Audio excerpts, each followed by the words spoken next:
ፈንቅል ኤሪ ሚዲያ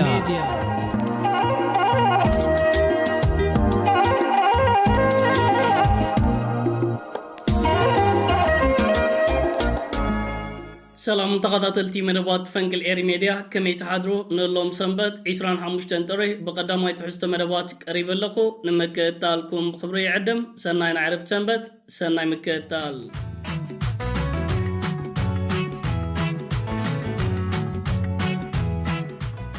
كبرات تقاطعتي بتي قدامي نريا قداس زعبا مس انفلم حلاف سليا ناي منجست قبتي تمالي نابكارتن بمغنى مس بريزيدنت لالاوي بايتو سودان عبد الفتاح البرهان كتاون اقداس ركبات كم زكاده منجسان مراقبيتات ناي سودان ناي قبتن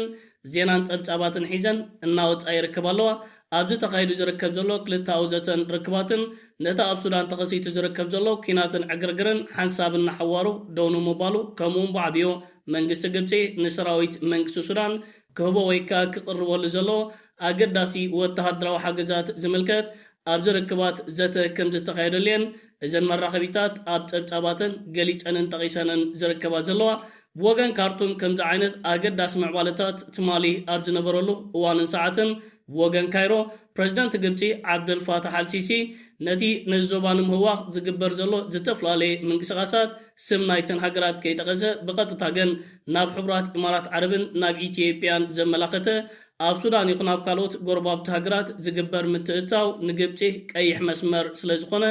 قبتي مش مشارق تهقرات بمقان نجز قبر زلو كم زعينت تعتار تكبرات حانساب النحوارون مقدمتا كتقبر المقانا مدرتا تسميعي ركبالو إذا عبد الفتاح السيسي يحلف وزير ركب زلو ملغتات بغطتا ناب حبرات إمارات عرب بتماساسلون ناب سرعات بلتقنا زتت حزيو حبرات إمارات عرب نزو زبان مهواخ بفلايكا أب سودان تقبر زلا كتاوي متأتاو نيتيبيا كم مساقريت هاجر تتغيما نتقام تحيلتات أريسيف عدكنا توراتن تساقر كمزلا كاب عين مانم زد تخول يكونن عبد الفتاح السيسي نزن كالن أب قمت بمتاويو نمرعتي نايتن هاجراتن نتن هاجراتن كأب عبيو كك آلسن مخانو كالاتيو زركب زلو إزخا أقداس معبالتات كوين يركب نحبرات إمارات عرب نمنتال زقبر زلو زتفلالي من قسغاسات بمشارق تهاجرات حجون كتيلو يركبالو حبرات إمارات عرب دحري مسعود عرب أقات إمواز ركب زلو مسحابات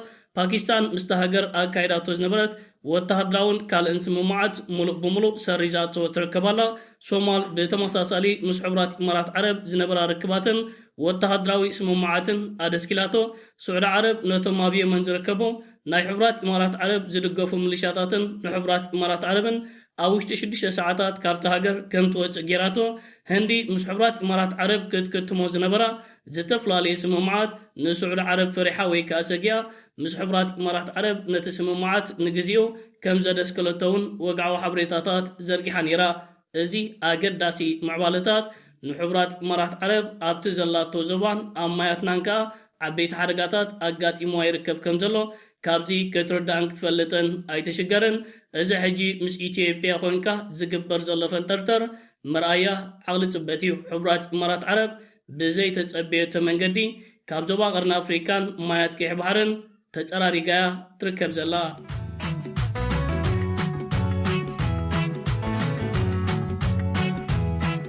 تغطلتي نابتي كالاي نوري أقداس زعبامس نسجر ميدل إيست إنسايدر زتبهال مربب حبريتا سعود عرب نيرترا أقداس زبهال وتهدراوي عدكنا توراتن نتماياتن نتزوبان نمرقا علمو حاجزات كتقبر الله قربتن دلوتن مهلاوا تمالي تأبت حزواتيو يركبالو أب مونغي إرتران سعود عرب نزلو حون نتاون تاريخاون زمدنا كاب جزي ناب جزي إن عابين إن برخنيو زقيد زلو كور بريزدنتي سياسة فوركي ناب سعود عرب نايسرح مبتاع مسكايدة نتهاجر أنت لاليوا زركب زول حركات نورا سعرات نايتهاجر مسحبرو سعود عرب كابدك أسات برابيرا أبزو زبان أبزو مياتن أقداسي قدنتران أستواتون إن قبرتيا تركب زلا إذن كالن أب قمت متاو أب مونغير تران سعود عربن زنبر ركباتن زمدناتاتن نابزلا على درجاتات كعبن كرلدلن نورن بارياونيو بمسارة مربوب حبريتا ميدل إيست إنسايدر كا نتا أبزو زبان أبزو مياتن زفتر زتفلالي حمفش فيشن عقرقرن نمرقا إيرترا كموسانيت حيلن كموسانيت باتان بمتمات سعود عربني إيرترا أدلاي زبهال وتهدراوي عد كنا جوراتن كتعتقا ድልውነታ ኣረጋጊጻ ከም ዘላዩ ብኸምዚ ዓይነት መንገዲ ጸብጻባት ሒዙ ወፂኡ ዝርከብ ዘሎ ስዑድ ዓረብ ኣብዚ ሕጂ እዋን ነታ ኣብዚ ዞባ ዘለዋ ጽልዋ ንምዕባይን ነቲ ነዚ ዞባ ንምህዋኽ ዝግበር ዘሎ ምንቅስቓሳት ዘለዎ ሓይልን ዲፕሎማስን ተጠቒማ ሓንሳብን ሓዋርን ዘፍኒ ምባሉ ዓዲቓ ትንቀሳቐስ ዘላ ሃገር እያ። ብዘይካዚ ኣብ መንጎ ስዑድ ዓረብ ቱርኪ ኤርትራ ኪዳን ንኽምስረት ኣብ ምሽብሻብ እዩ ዝርከብ ዘሎ። ስለዚ ስዑድ ዓረብ ንኤርትራ ኣድላይ ዝበሃል ወተሃደራዊ ዕጥቅና ጾራትን ሓገዛትን እንተገበረትላ ብዙሕ ዘገርም ኣይኮነን። ሰብ ኪዳን ሃገራት ከምዚ ዓይነት ምትሕጋዝን ምትሕባርን ከካይዳ ኣብ ታሪክ ዝዓለም ብተረጋጋሚ ስለዝተዓዘብናዮ እዚ ከምዚ ዓይነት ዜና ንስግር ጎረቤት ከሰናብዶም ግድን እዩ። ጫው ጫው ክብልኻ ንከታተልን ንዕዘብን ኣለና።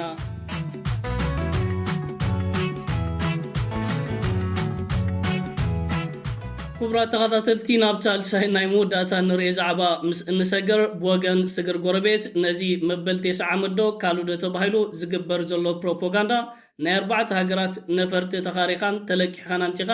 ዝግበር ዘሎ ዕብዳን ንብዙሓት ሰባት ኣስሒቕ እዩ ዝርከብ ዘሎ ስርዓት ብልጽግናኻ ኣብ ኣጋዕ ርቦቱን ጥፋቱን መስሓቕ ሸራፋት ኮይኑ ዝርከብ ትማሊ ዕሸል መራሕ ናይቲ ሃገር ናባና ናብ ኤርትራውያን ዓሊሙ ዕጥቅና ጦራትን ቴክኖሎጂን ነፈርቲ ኩናትን ኣለና ክንሃርመኩም ኢና ክነጥፋኩም ኢና ዝዓይነቱ መልእኽታት ይሕሊፉ ነይሩ። እዚ ዕሸል መራሒ ቅያ 18 ደቃይቕ ዘዘኻኽሮ ኣይረኸበን መስለኒ። ስርዓት ብልጽግና ይትረፍ ካብቲ ዘለዎ ነፈርቲ ኩናቱ ተበጊሰን ኣብ ኤርትራን ኣብ ውሽጢ መሬት ኤርትራን ከጥቅዓን ክፍትናን ኣብቲ ዘለዎ ክህሙቐን ንሻዕብያ እቲ ዝቐለለ መንገድታት እዩ። ንስርዓት ብልጽግናን ዕሸል መራሒ ናይቲ ሃገርን ቅያ 18 ደቃይቕ ከንብብ በዚ ኣጋጣሚ መልእኽትና ክነዕልፈሉ እንደሊ ታሪክ ኣቦታቱን ኣባሓጎታቱን ከይፈለጠ ዝፍክር ስርዓትን በዓል ስልጣንን መወዳእታ ውድቆትን ትረኽቦ በትርን ተመሳሳሊ ከም ናይ ኣባሓጎታቱን ኣያታቱን እያ ትኸውን። ስለዚ ስርዓት ብልጽግና ዝፈከረ እንተፈከረ ዝዓፈረ እንተዓፈረ ኣብ ባይታ ክገብሮ ዝኽእል ቅንጣብ ነገርን ኩንነትን የለን። መንግስቲ ኤርትራ ክሳብ ሕጂ ንመንገዳይር ኢትዮጵያ ክልል ሰማያት ክጥቀም ኣፍቂዱሉ ዝርከብ ዘሎ ድሕሪ ዝተኻይዱ ዝርከብ ዘሎ ከምዚ ዓይነት ፍቕራታት ግን ሰማያት ኤርትራ ሙሉእ ብምሉእ ክልኮት ምዃኑ ዝተፈላለዩ ሓበሬታታት እናወፀ ይርከባሎ። መንግስቲ ኤርትራ ንመንገዳይር ኢትዮጵያ ሰማያቱ እንተለኮተሉ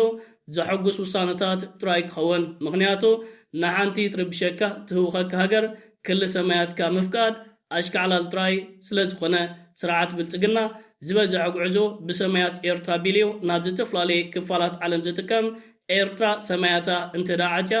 መንገዳይር ኢትዮጵያ ናይ ቢልዮናት ዶላራት ክሳራታት ከጋጥመዩ ናይ ቢልዮናት ዶላራት ብገንዘብ ዝትመን ጥራይ ዘይኮነስ ኣብቲ ዘካይዶ በረራታትን ዝተፈላለዩ ሕንፍሽፍሽ ክፍጠር ዝለዓለ ተኽእሎታት ኣሎ። ስለዚ ስርዓት ብልጽግናን ዕሸል መራሒ ናይቲ ሃገር ኣብይ ኣሕመድን እዚ ንክልተ ዓመታት ኣብ ልዕሊ ህዝብን መንግስትን ኤርትራ ዘካይዶ ፍቕራታት ናይ ኢዶም ዝረኽብሉ እዋንን ሰዓትን ኣኺሉ ይርከባሎ። ኤርትራ ሰማያታ ክትልክት መንገዲ ኣየር ኢትዮጵያኻ ኣብ ሕንፍሽፍሽን ዕገርገርን ከኣቶ ኣብ ቀረባ መዓልታት ክንከታተሎን ክንዕዘቦን ኢና። ዝሓዝካዮ ዘይብልካ ዓበድበድ ምባል ትርጉም ዝበሃል ስለ ዘይብሎ ኢትዮጵያ ባሕርን ኣፍ ደገ ባሕርን ዘይብላ ዕፁውቲ ሃገር ጥራይ ኣይኮነትን። ኢትዮጵያ ብክልል ሰማያት እውን ዕፁውቲ ሃገር እያ። ብሱዳን ዝካየድ ዘሎ ኩናትን ወረ ኩናትን ብወገን የመን ዘሎ ተመሳሳሊ ኩነታት ኤርትራ ሰማያታ እንተዳዓትያ መንገዲ ኣየር ኢትዮጵያ መዋጾ ዝበሃል የብሎን። ናብ ማእከላይ ምብራቕን ከምኡውን ናብ ሰሜን ኣሜሪካ ዘካይዱ በረራታት ሰማያት ኤርትራ እዩ ዝጥቀም ነይሩ። ኤርትራ ሰማያታ ምስ ለኮተቶ ቤና ቢልዩ እዚ በረራታት ከካይዶ ዋላ ብኻልእ መንገዲ እንተካይዶ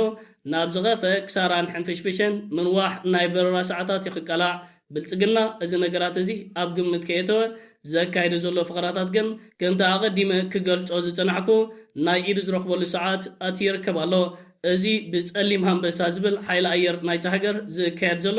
መናውራታት ን4 መዓልትታት ዝቕፅል ኣብ ታሪክ ዓለም ጸሊም ሃንበሳ ዝበሃል ርኢና ኣይንፈልጥን ኢና። ጸለምቲ ድማሙ ግን ኣብ ዝተፈላለዩ ኣጋጣሚታትን ቦታታትን ርኢናን ተዓዚብናን ኢና። ሓይሊ ኣየር ኢትዮጵያ ኣብ ታሪኹ ጸሊም አንበሳ ዘበል ዝኾነ ይኹን ታሪክ ፈጺሙ ዝፈልጥ ኣይኮነን። ታሪክ ሓይሊ ኣየር ኢትዮጵያ ህዝቡ ምጭፍጫፍን ህዝቡ ምንክልባትን ምውራድን ጥራዩ ኣብዚ ዝሓለፈ 5 ዓመታት ዝፈጸሙ መጥቃዕትታት እንተተዓዚብና ኣብ ክልል ትግራይ፣ ኦሮሞ፣ ኣምሓራ ቆልዓ ሰበይቲ ዝርከብዎም ክጭፍጭፍን ክቐትልን እዩ። ብተደጋጋሚ ተራዩ ጌናት ተግባራት እውን እናቐጸለ ዝርከብ ዘሎ ስለዚህ ኃይል አየር ኢትዮጵያ ጸሊም አንበሳ ዘይኮነ ጸሊም ደሞዩ ጸሊም ደሞ በጸሊም ደሞ ሓቅሉ ደሞ ካብቲ ስጋ ወዲ ስጋ እናለቀመን እናሰራረቀን ዝነብር ደሞ እዚ ትማሊ ናይ 4 ሃገራት ነፈርቱ ኩናት ተለቂሕጋ ብድሕሪኻ ጌርካ ዝተካየደ ፍቅራታት ንዓና ንኤርትራውያን ፍሽኽ ዘበል ኩነታት እዩ ኣብ ኤርትራ እንታይ ዓይነት ነፈርቱ ኩናት ኣለዋ ኤርትራ እንታይ ዓይነት ሓይልን ብቕዓትን ኣለዋ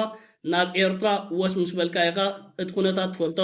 ንሻዕብያ ግን እዚ ኩነታት ናይ ስርዓት ብልጽግና ፍሽኽ ከየበሎ ይተረፈን ካብ ሓደ ነዳይን ሱሱዕን ፈራሕን መራሒ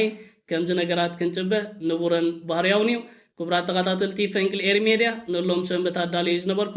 ቀዳማይ ትሕዝቶ መደባት እዚ ክትከታተሉ ጽናሕኩም እዩ ዝመስል ነይሩ ኣብ ናይ ምሸት ብካልእ ጸብጻባትን ዜናታትን ክሳብ እንራኸብ ሰላም ወሰናይ ኣብ ዘለኹሞ ብሩኽ መዓልቲ ብሩኽ ሰንበት ደቅሬም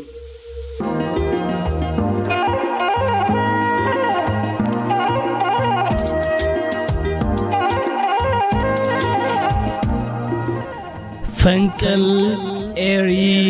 ሜድያ